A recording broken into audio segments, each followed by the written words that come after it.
Now, from the power grid to the border, Texans have questions for our state leaders. Well, Governor Greg Abbott is joining us live to talk about some of the big issues the state is facing. Governor, we thank you for your time. Sure. Thank you, Ashley. You know, let's start with the topic on a lot of minds today. In this triple-digit heat, our power grid. In February, you described the grid as, quote, the most reliable and resilient than it's ever been. It's July. We are being asked to conserve, voluntarily conserve. Are we prepared for a potentially hotter August? So if you look at the way the grid has performed so far, it's performed remarkably well. As you all were talking about tonight and many nights before tonight, we've set record after record of high temperature and record demands for energy. And there was a conservation notice put out last night, and it was put out because of the concern that we might get within 2,300 thousand megawatts of power on supply surplus. Turned out we didn't even get close to that. So this was an early warning of what could have happened.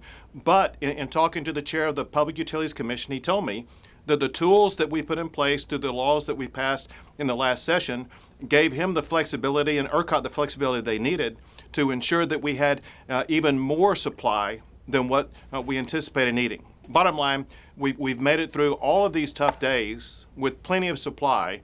And we believe that going forward with the tools that ERCOT now has and the PUC now has, we will be able to make it through the summer. Know this important fact. Since Winter Storm Uri and since the new reforms that were put in place, no Texan has lost power as a result of any problem with ERCOT. Governor, let's turn to the border. You issued an executive order last week directing the National Guard and DPS to take migrants who unlawfully cross into Texas in between ports of entry to the ports on the border. Talk to us about the goal of that order, and while it has only been a few days, have you received any reports yet on how it's going?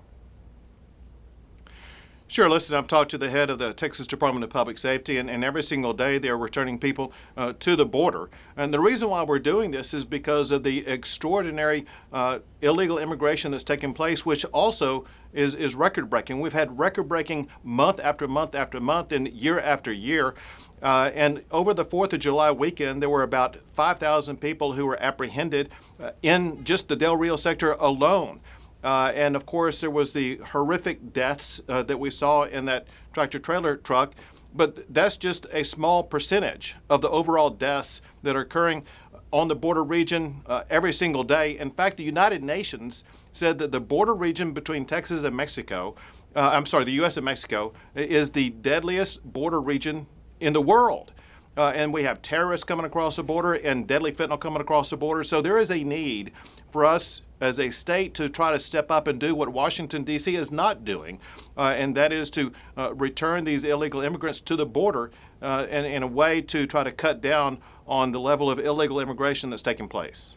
Governor, you mentioned the tragedy in San Antonio last month, and we've heard from experts that say this isn't an isolated incident. This is happening more than we realize.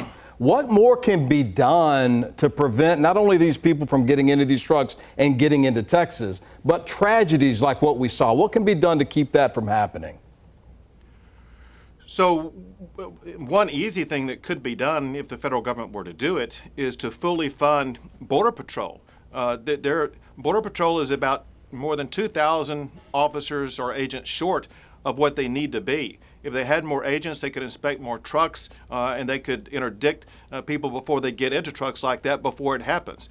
Because the Biden administration is not providing that funding for those Border Patrol agents, I have ordered the Texas Department of Public Safety for them to increase inspections of trucks so that we can try to discover any migrants in these trucks like this before they too lose their lives. So the shortages began in January of 2021?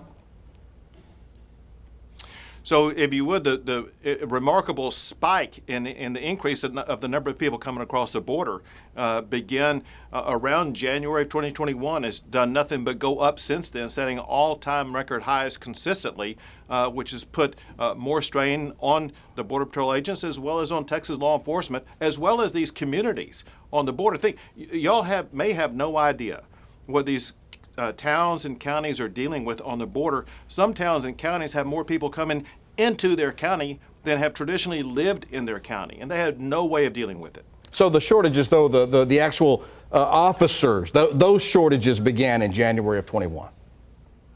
So what the Biden administration has done, they have reduced the force, the number of members in the Border Patrol agent force, but in addition to that, they have basically disbanded the role that ICE has played in all of this and have reduced their numbers also. You know, Governor, as you know, the Texas House Committee investigating the Robb Elementary School shooting met today. There are calls to release the hallway video, a request DPS seemingly supports. They said that they support that, but the Uvalde County DA is asking the hold off on that. As the state's former Attorney General, what's your take on how to balance those calls for transparency with ongoing investigations? Ashley, at this time, that video needs to be released. As well as the audio. So there's both audio and video of exactly what happened in that school, and everything that does not contain images of those who lost their lives and the victims should be released to the public. As you know, reporters have seen it, stories have been written about it. There is no law enforcement reason that I can see why that video should not be released, and I'm urging that that video be released to the public. The Texans need to know, but frankly, the people of Uvalde, they deserve to get to know exactly what happened, and I urge that it happen very quickly. Well, Governor, would you consider pushing it more, maybe you even releasing it yourself? Well, here's what I don't know as we speak right now, and that is whether or not the district attorney has a court order prohibiting the release of it. Absent something like that, I will be pushing for the release of it. All right. Governor Greg Abbott, we thank you for your time today. Thank you, Ashley. Take care.